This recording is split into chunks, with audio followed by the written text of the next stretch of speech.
Well, the title of this talk, here we go, is WebRTC in a mobile-first, cloud-first world. And so what I'd like to talk to you about today is the considerations that need to be taken into account to build WebRTC as it will need to be deployed in the coming decade.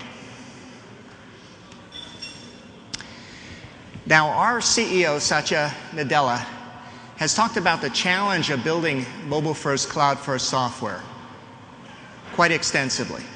And what he said is that what is going to define Microsoft going forward is a mobile-first, cloud-first world. And I want to talk to you about what that means and what the underlying trends tell us about that. If you are familiar, for example, with Mary Meeker's annual trend reports, and you look them over, you'll see some fairly shocking things. One is the incredible growth of mobile across the globe. Now, to start off, it turns out that smartphones are only about 30% of all the cellular devices in use today worldwide. And that tells you that the smartphone trend still has a tremendous way to go. In addition to that, not only are we seeing continued growth in smartphone usage, but also those smartphones are increasingly being connected to the internet. And a really shocking statistic that Mary presented was that I believe 25% of all internet access came from smartphones last year, up from 14% only the year before. So we've had this enormous growth in data access from mobile. And when you consider how many smartphones are still to be sold, billions and billions more, and how the developing world is increasingly bringing online the internet connectivity to connect those smartphones, I think we're going to see enormous growth in access via smartphones. And that includes real-time communications applications. Now, if you look into the future only a few years from now, and you have potentially billions of these smartphone and endpoints, you've really got to think differently also about how you build your server infrastructure. Because hopefully when we all go out and build applications, we hope they'll be successful. And if you're shipping those applications into a multi-billion user market, which will be enabled by this trend, it's very easy to be overloaded if you take a conventional approach to building server infrastructure. And that's where the cloud comes in, because it allows you to scale up much more rapidly than would be possible if you were building your own data centers or doing your own hosting. The other thing you have to think about is that when we talk about mobile first, it's not mobile only. You still have tablet devices, which are also experiencing tremendous growth. You still have the PC, hundreds of millions of units. And you have other devices, game-playing devices such as the Xbox out there that also can use real-time communications. And so really what you're trying to build is software that can be accessed ubiquitously on all of these devices. You don't want to have special builds for each of them. And of course, HTML5 and the web is very helpful in doing that. Not necessarily the only tools, but very helpful. And so you have to think about all these devices, and hopefully, if you can do it, develop a single build system to deliver across all these devices, and also, of course, the server infrastructure to handle the demand created by all these things. So I want to talk a little bit about the requirements in particular for real-time communications that come out of a mobile-first, cloud-first mentality.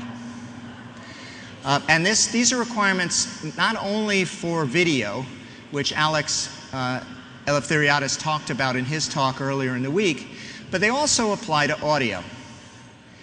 And in particular, error resilience is very important, because in this new world we're going into, where these mobile devices are communicating over wireless networks, you can get significant drops, and not just due to congestion. And they can be not only just single frame or single packet losses, but also burst losses. And so you have to develop a strategy for resilience. Also, you need to have a strategy for rate matching. So you might have a user, for example, in a developing country with relatively modest bandwidth, maybe 3G, 3G+, and you might have to serve another customer, potentially even in the same conference with that user, who is on a PC with, for example, a cable modem type of bandwidth. And you have to enable both of those users to be online and have a decent experience at the same time. And that's actually pretty tricky with conventional MCU architectures. Alex has talked about the rise of what we call a selective forwarding unit, which is an architecture for forwarding the video streams that each endpoint can uniquely deal with, and it allows you to have that kind of rate matching behavior with many people in a conference, each of them getting the video stream that can fully match the capabilities of their device. Now, among other things, that allows you, for example, to match the screen size of the device, where a mobile would get potentially lower resolution, lower quality, lower frame rate, and devices which can handle more can get more bandwidth and more resolution. The other thing that this kind of architecture gives you is low delay, because no longer is that back-end video server attempting to do very complex operations, compositing what a conventional MCU would do. It's now just selectively forwarding or dropping packets. And in particular, when you look at the effects in terms of cloud hosting of that server infrastructure, they're fairly dramatic.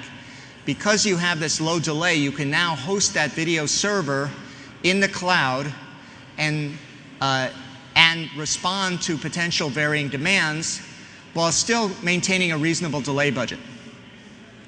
There are some other benefits which I won't go into, but the SFU software also is considerably less complex than the MCUs that we see today. I should also mention that a lot of these requirements also apply to audio. And if you look at the Opus codec, for example, which was developed by Skype and is now required to implement in WebRTC, it implements a number of those features, although not all of them. We could probably work, for example, on rate matching. But it has built-in forward error correction, so it has the error resilience. It is a low delay codec, and so forth. So one question I get a lot is, does cloud-based WebRTC really work? And very often these questions come from folks who have attempted to host a conventional PBX or MCU architecture in the cloud and found there were issues with performance and delay. So I'm not saying that you can just take any piece of software that wasn't written for the cloud and just shove it up in the cloud and it'll work well. But if you architect it correctly, keeping in mind the principles that I just described, in particular low delay and low complexity, you will find that performance is actually quite good. And for those of you who are skeptical, I'd like to urge you to try it yourself. We, of course, have a free trial for the Azure service. It supports both Linux VMs and Windows VMs. We have a lot of different scalability offerings. We have now, in fact, development tools online, so you can actually do your development in Visual Studio on the web. You can deploy from all kinds of source control, including Dropbox, so forth. And there's an example up there that I've put up to just give you a sense of what you can do in the cloud. It's called meetme.cloudapp.net. You can access it using Chrome. And this is an implementation of something called Jitsi Meet, which is an open source audio, video, chat, presentation, and screen sharing application written entirely for WebRTC. So give it a try, and I think you'll see in particular the delay characteristics are quite surprising and very good. So a little bit about Microsoft and real-time communications. Microsoft has been active in development of real-time communication products and standards for nearly 2 decades. My first experience with a Microsoft real-time communications product was NetMeeting, which was first came out in the mid-1990s. Many of you may remember it was based on H323 and H261 and H263. The next product I was involved in was multicast implementation of RTP. Probably many of you don't know this, but in fact support for multicast conferencing was built into Windows 2000. And in fact, Microsoft had an Exchange product that actually did multicast-based RTP conferencing, which shipped in 2000. And of course, more recently, we have the Link and Skype real-time communication products. But also, people may not know that quite a few Microsoft products utilize real-time communications in some form today. And that includes Xbox One, of course, as I mentioned, Microsoft Azure, the Yammer enterprise social product, Office 365, Windows itself, Exchange, which has been doing things like voicemail for quite a long time, and Windows Phone.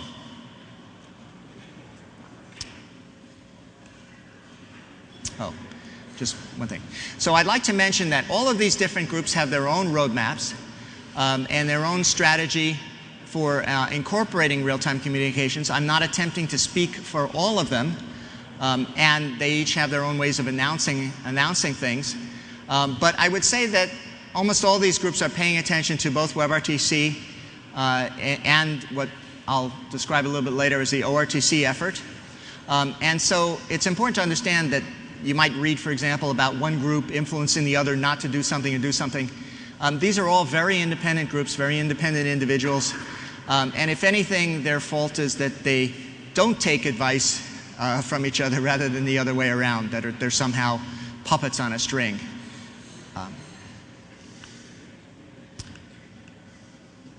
So a little bit about Microsoft's engagement in real-time communication standardization. That goes beyond WebRTC to everything. The Internet Explorer team has the overall responsibility for web standardization and implementation. And so the Skype team, which I am a part of, is there as an advisor. We contribute our expertise and experience both to the IETF RTC Web and to the W3C WebRTC related working groups, including ORTC. But to some extent, we are advisors to Internet Explorer. And so we work with them. We are not, in any sense, the decision makers. Those decisions are made by IE. We also have the MS OpenTech team, which develops the prototype implementations of all kinds of web standards and other standards as well, including implementations of WebRTC and ORTC proposals. And they also build and evangelize cross-company positions. So those are the players in the standardization efforts. So I'd like to talk a little bit about the IE11 platform. I don't expect you to read this slide. The main thing you should take away is it supports a boatload of web standards. And in particular, the ones in blue are just the things that they did in IE11. And those include things like, for example, Speedy, WebGL, Web Crypto API, and Canvas 2D. And so you can see also that there's quite a few items that they add in every release, and quite a few things that they already support. And so I get a question from people, well, how do I know what IE is doing?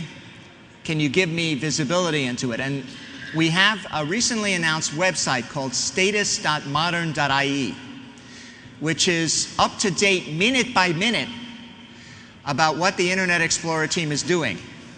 And if you pay attention to this website, you will know as much or even more than I know about what's going on in Internet Explorer. I often learn when things go into development by seeing them turn green on the website. And literally, I will see that turn green and I'll call up the developer and say, hey, and say, yeah, I just started coding this morning. And it goes up on the website. And so this gives you a complete dashboard for what's supported in IE and also across browsers, and also what's coming next, because that's a frequent question I get. When are you doing this or that? Another thing is that we announced yesterday, I believe, devchannel.modern.ie. And what this does is allow you to get exposure to and enable new features. So before something hits even beta, you can go to devchannel.modern.ie, download the development version in progress. The nice thing about this that I like in particular is it doesn't interfere with your existing install of IE. So don't be afraid that you'll destabilize your machine or that your existing version of IE will get wonky or anything like that. You can run your dev channel install, go play with the new stuff, and still go browse the web with the existing version without any destabilization. So between these two things, you should be able to know exactly what's going on and get access to the code as soon as it's stable enough to even be in the dev channel. So the next question I get is what's coming up, or what's on the roadmap? And so if you look there, this is only a small sample. There's tons more stuff. I couldn't even fit it on the slide. But so things that are classified now as in development include media capture and streams, which is a Get User Media API. In addition, we have the Web Audio API, HTTP strict transport security, and TTP version 2. So those are the things that they're currently in development. There's a developer actually coding it at the moment. Then there's other things that they classify as under consideration. And what does that mean? What that means is they're in the process of developing detailed specifications for those items and examining and scheduling it and figuring out how much work is involved, exactly what needs to be done, who should do it, how much time it's going to take, et cetera, and also building out what we call a roadmap so that, because now that we have the dev channel, you want to be able to have things in the dev channel that are actually reasonably complete. So it wouldn't make sense, for example, to just put something out in the dev channel that had a whole bunch of WebRTC protocol code in there without any visual way to actually utilize it, right? So you have to have some complete package where you can actually do something, demonstrate it, get a feel for it. And so that's also part of what goes into this planning process when they say something is under consideration. So in that category, we have more work on Canvas, things like drag and drop directories, SVG2, the web speech API, touch events. There's tons more stuff in there. And they have an explanation under each item exactly what it means. But also, people have taken note that they included something called the Object RTC API. And so I want to talk a little bit about that. So what is Object RTC? Well, I think in a summary, you could say it is the future and soon to be present of WebRTC. And there's two aspects of that. One is that there is partial support for this concept coming in WebRTC 1.0, and I'll talk a little bit about this. It's important to understand that Object RTC as integrated in WebRTC 1.0 will not change the control model. So SDP is still used for negotiated features, but it is possible to use the objects to control features that aren't negotiated.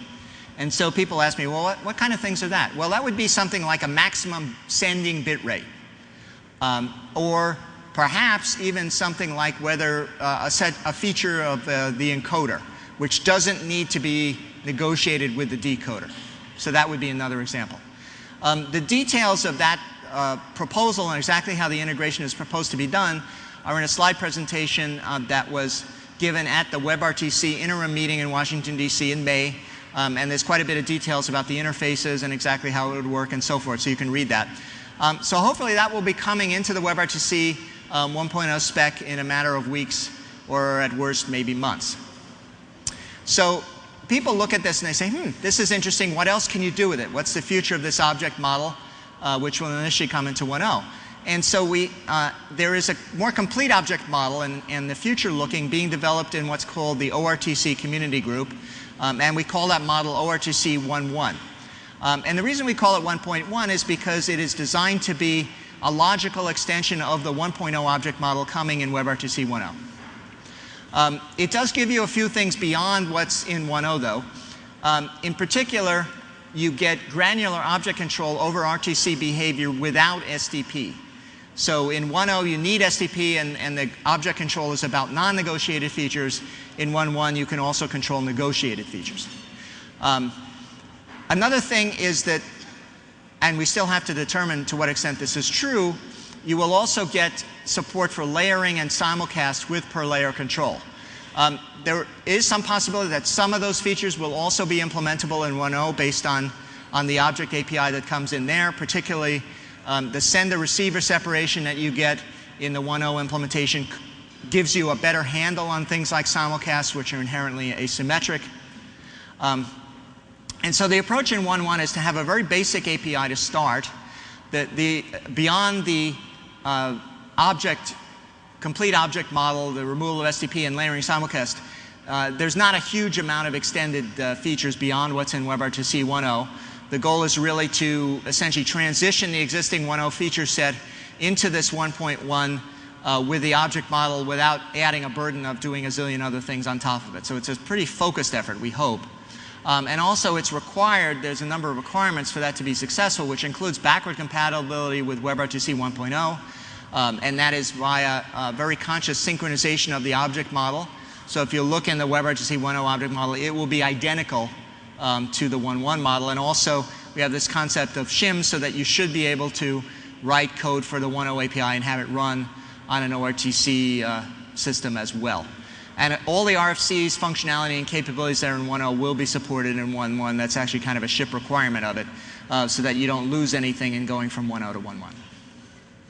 So here's a diagram of what the WebRTC 1.0 architecture will look like when it incorporates some of these ORTC objects.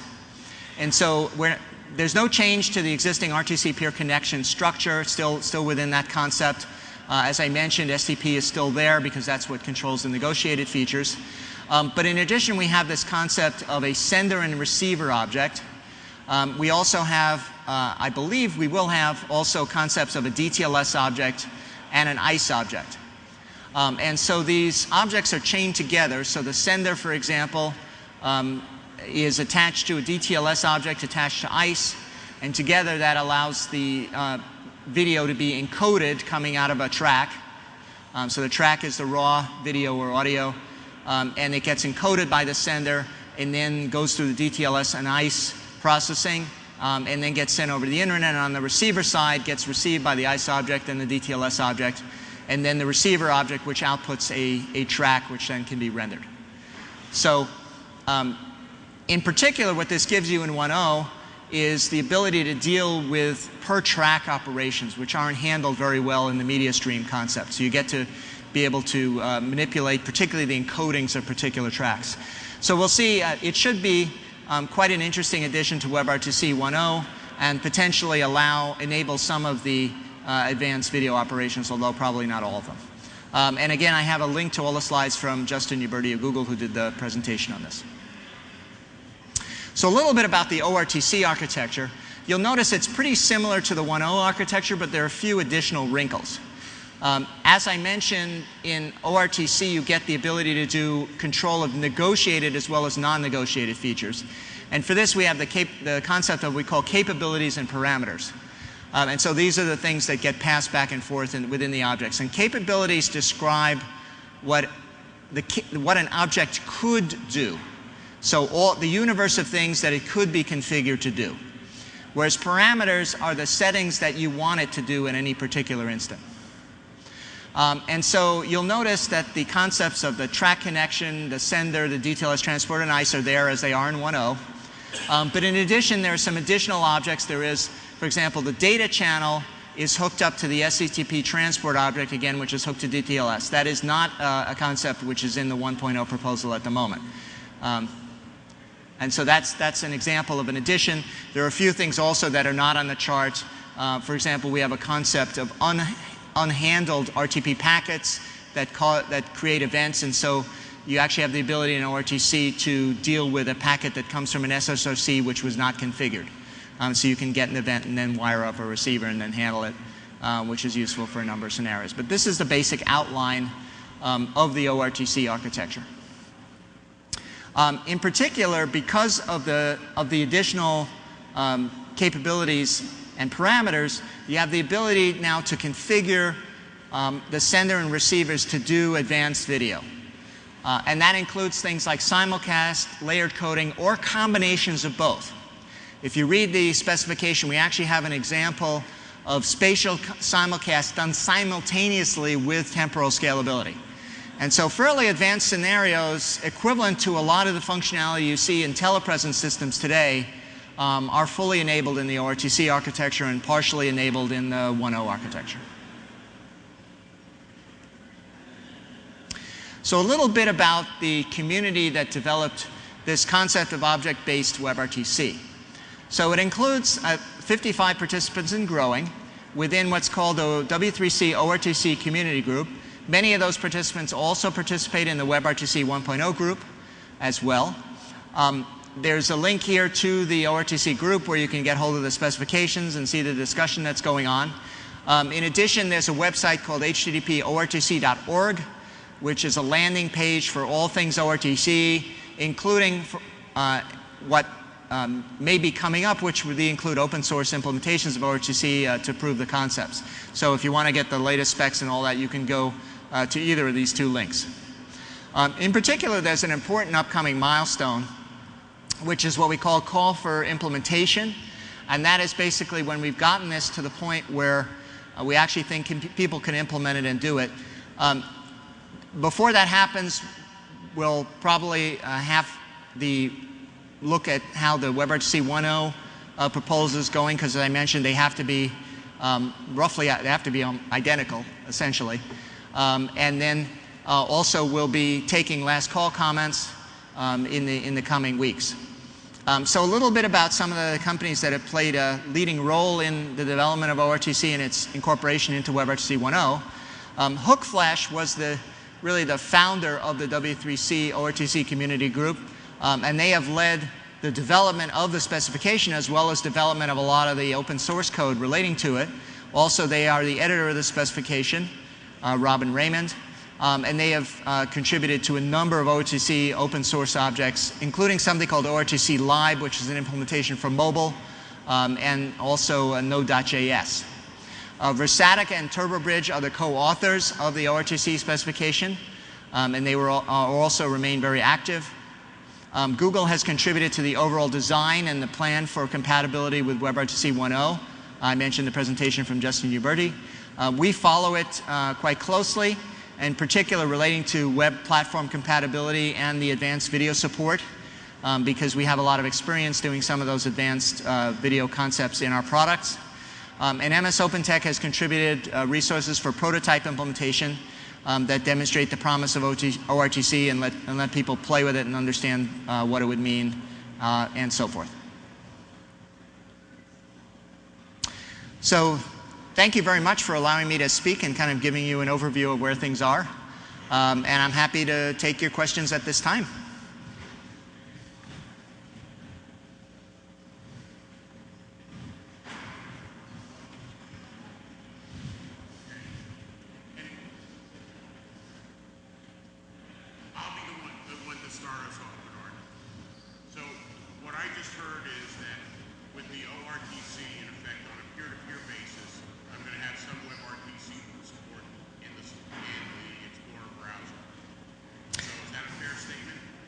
So just let me repeat Carl's question.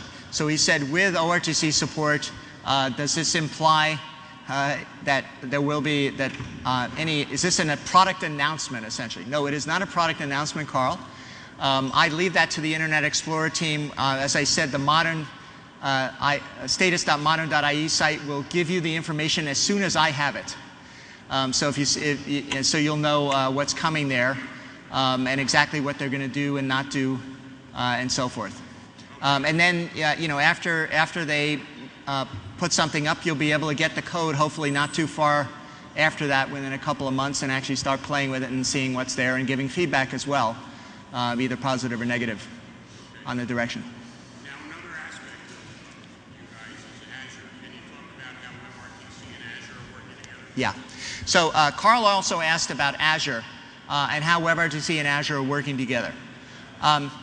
And you know, we haven't said a lot about use of WebRTC in Azure, and that's really not because Azure doesn't support WebRTC. Actually, I've been running WebRTC applications in Azure and have been surprised at how well they work.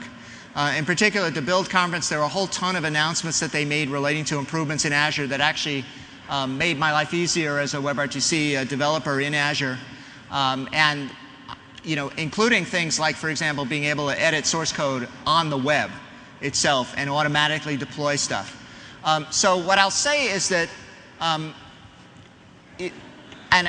there are a number of things in Azure that you can utilize with WebRTC, and I mentioned that there is an example that I just put up of an open source project that seems to work quite well in Azure. But also there are actually .NET development tools, if you happen to like that, to do WebRTC. There's actually a third party that provides those, including Azure development tools for .NET. You can, of course, work with JavaScript, and the Visual Studio tools that they provide on the web actually work quite well for editing applications and deploying them into Azure. There's a whole array of databases and other tools that you may need, blob storage and all that, to build your WebRTC app.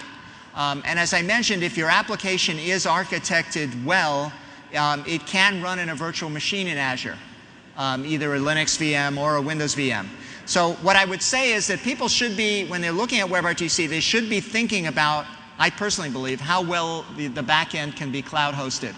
And in particular, if you pay attention to those characteristics of low delay, and simplicity, low complexity in your audio and video processing, you may well be surprised at how well it works.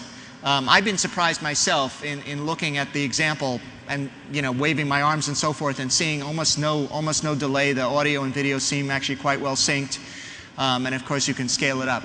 But we'd love to hear your feedback on how well you think it works in the back end and things you think could improve it.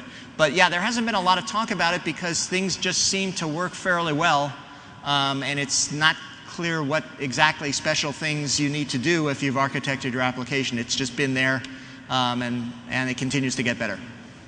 Yeah. Yeah, back at the Link conference, you guys announced some demos of some new web APIs and new technology coming to Link. Maybe talk about how that kind of interacts with WebRTC and Link and Yeah. sites. Sure. So the question was about some announcements we made at the Link conference relating to what we call J-Link. And so J-Link is, one of the questions that we've had in both Link and Skype is how to support developers. And it's actually quite a tricky thing to do because not only do you have to get an SDK out there, but you have to figure out how to service that SDK. And that actually turns out to be a lot more complicated than just putting out the SDK. In particular, and Microsoft is very concerned with potential security vulnerabilities, particularly in the WebRTC area. And so it's very important to not only to get that SDK out and have developers build on it, but also if some security problem comes out, to be able to get a fix to that application and have it deployed within that app. So that's been quite a tricky thing. So what J-Link is it's a technology for essentially building Link applications that talk to Link. Its architecture, at least as it's been developed so far, is based on a plugin, which is the same plugin that we use to do what we call our Link Reach client. So it runs on all browsers, Mozilla, Safari, Chrome, etc. But of course, one of the questions that we get a lot from people, particularly in applications that face consumers, is what if that consumer doesn't have the plugin loaded, or what if they can't get it loaded? And one of the things we find, and this is very important when we think of mobile first, cloud first, is that plugins are becoming increasingly inconvenient. So what we see, particularly companies that deal with consumers, often will find that as much as 40 to 60% of all their customers don't have the plugin loaded. It's often different in an enterprise environment where you can have IT staff prep a machine or something and make sure it's there. But in particular in WebRTC, if you look at it, it's something that is very customer facing. People will build apps for people who are not part of your company, they're not one of your suppliers, they just might be a consumer, and so you can't really assume the plugin is there. And so one of the things we're looking at in some detail is how would you deploy this Link technology, for example, or how would you make it available in cases where plugins weren't there. And of course, WebRTC is a very attractive way of making sure that you have real-time communications on a platform. And so I get a lot of questions about exactly what features can be enabled on what browsers and how would you, make things work in a cross-platform way. So I'd say the story is still evolving on that. But we do feel it's important to basically give people JavaScript tools so that they can build applications in particular that work with Link. Yeah, I would also say, actually, one more thing I should say. One particular question that has come up in that context is because Link is based on this concept of the selective forwarding unit, is how to support these simulcast and scalable video coding kind of concepts. And that's, the codec is actually less important, the specific codec is less important than that ability to be flexible and deal with the changing conditions as I mentioned. So that's been kind of a constant that has to be there in order to have a decent Link experience. So that's one of the reasons why we've taken such an interest in the object concept, because it enables a lot of that advanced video, which is absolutely required for many of the things we do.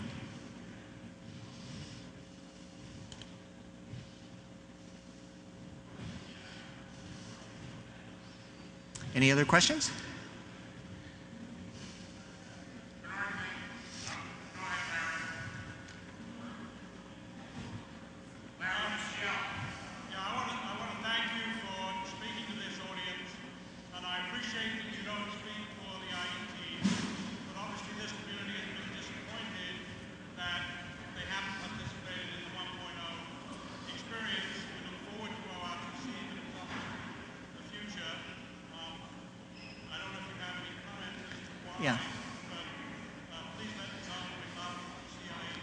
Yeah. So yeah, the comment was about Internet Explorer and that they have not been participating in WebRTC 1.0. As I think I mentioned on the slide, the Skype team is there as kind of their assistant, but I think you also mentioned about ORTC being the future. Because ORTC is being incorporated into WebRTC 1.0, when I say future, I don't necessarily mean like years. I mean hopefully weeks and months. I mean, you should actually see the proposal hopefully in weeks. That's what was promised. And maybe something in the browser in not that long from now. So I think it was Max Headroom who said 5 minutes into the future. So that's kind of where ORTC is. It's not necessarily. You'll begin to see the beginnings of it and some of the promise of it relatively shortly.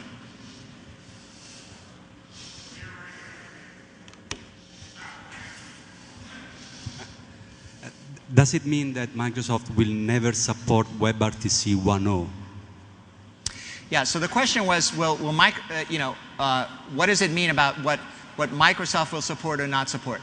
I showed you earlier a list of all of the Microsoft teams and described how they all make their own decisions, and also how a lot of those teams inherently deliver their products and services across a very wide range of platforms and operating systems.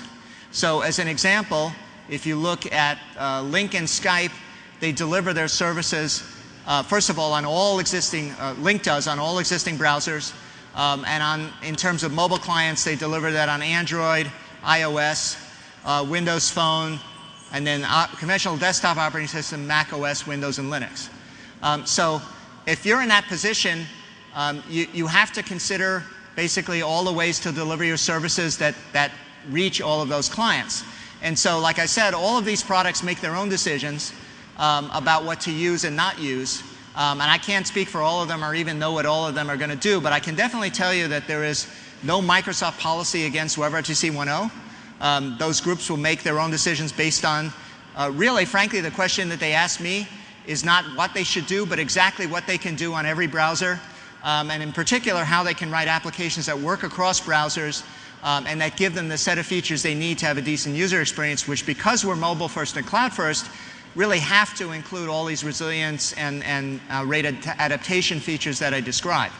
And so the ORTC concepts, which are now part of WebRTC 1.0, and so I'd like to talk about the fact there is no longer the concept of WebRTC 1.0 we talked about is gone. Everything will be ORTC. There'll be ORTC concepts in 1.0. There'll be ORTC concepts in 1.1. So it's no longer ORTC versus WebRTC 1.0. Object-based model is the near present of WebRTC and also the future of WebRTC. So the answer to that is no. Microsoft has no policy against implementation of WebRTC 1.0, and I expect all these teams will be making their individual decisions on what they want to do and what they want to support. And the main thing that influences them is basically whether they can meet their kind of cross-platform and cross-browser goals without having separate code paths for each browser, which doesn't really work very well. And we think that ORTC concepts incorporation into 1.0 will help that quite a bit, particularly with the advanced features and also with the shimming that I talked about that will enable paths to 1.1 going forward. Hi, Bernard. Is this on? Hi, Bernard. This is Dan Burnett. As one of the official editors of the WebRTC specification, and I talk with the editors regularly and the chairs and so on, there has not been any official determination of anything beyond 1.0 in terms of what we're going to do. And obviously, beyond 1.0, we will look at what capabilities there are that we could put in a 1.1. And of course, there's a lot of great work that's gone into ORTC that I'm sure will be considered for 1.1. So I just want to confirm, you said that ORTC is the present and future of WebRTC, in particular 1.0, and that perhaps I think what you meant is that there are some great features that have been developed in the ORTC group that are now also being considered for WebRTC 1.0, like the RTCP sender and receiver. Great features. We had great discussions about those a month ago at the WebRTC meeting. So did you mean, is that what you meant or something a little different than that? Well, if you look at the proposal for the 1.0 object integration and you look at the prototypes and the objects, they're the same as the ORTC objects. And that's a very conscious thing. They're the same objects, they're the same interfaces, they're the same variables. So, the concept is, now they don't have all the same functionality as I mentioned. In 1.0 you won't have control over negotiated features, only non-negotiated. But they are the same architecture. So, you know, if you look at those objects, the objects have the same names, they have the same prototypes, they're really the same thing, except there's additional functionality that you get in 1.1. So assuming that this goes in to 1.0, and there did seem to be, if you read the minutes, consensus for that to happen, then we will have this path forward. In particular, some of the advanced capabilities that you get with sender-receiver separation will eventually be available to 1.0. We don't know how far that will go. It could be just simulcast. You might get some support for scalable video coding, for example, in VP8. It remains to be determined, but the basic structure, if you read both drafts, they're the same. Yeah, those features are definitely quite useful. I agree they're useful, and I think virtually everybody agrees that those features are useful additions to 1.0, and so we are working on including those particular features. All right, thanks. Yeah. So I have one more question, is there anything from the audience? I've got one more question, Bernard, and it's a much simpler one. When you talked about multicast and the fact that you implemented way back when. Do you think we're ever going to see multicast fully implemented? Yeah, so the question was, I talked about multicast and whether multicast will ever not only be implemented globally, but perhaps ever be useful for WebRTC. And I can give you a very definitive answer to that, Carl, which is no, it will not be globally implemented, and no, it will not be useful for WebRTC. Oh, damn. Okay, hold on. There is one more question. By Microsoft not adopting WebRTC up to this point, do you feel in the future that as these WebRTC applications come out, that IE might continue to lose market share from Chrome? Yes. So the question was about IE and the future of IE. And what I would say is that if you look at the feature set in IE 11, you will notice that a lot of this, the emphasis on standards has really accelerated. So the number of standards that were implemented in IE 11 is considerably greater than in previous versions. And I think you will see that trend continue with IE 12. Basically, the focus is very much on implementing standards-based technology, on interoperation with other browsers, and in bringing up a lot of the capabilities that developers have wanted on other browsers. And so take a look at status.modern.ie, and I think you'll be surprised about all the work in progress.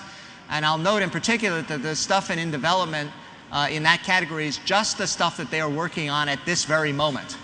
And some of those items are not, hopefully, won't take them that long, and so when they free up, other things will go into development.